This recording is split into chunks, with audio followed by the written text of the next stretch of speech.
আসসালামু আলাইকুম। তো আজকে আমাদের টেস্ট ক্রিকেটের ফার্স্ট সেঞ্চুরিয়ান আমির ইসলাম বুলবুল সভাপতি নির্বাচিত হয়েছে বাংলাদেশ ক্রিকেট বোর্ডের।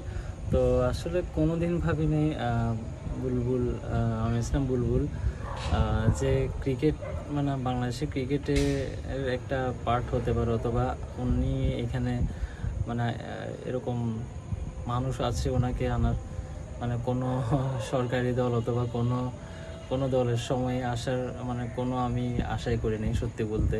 তো এখন এটা খুবই একটা পজিটিভ দিক, একটা গ্রেট মাইন্ড। উনি চীনের কোচ ছিলেন অনেক আগে, তারপর অস্ট্রেলিয়াতে অনেক দিন কোচিং করিয়েছেন।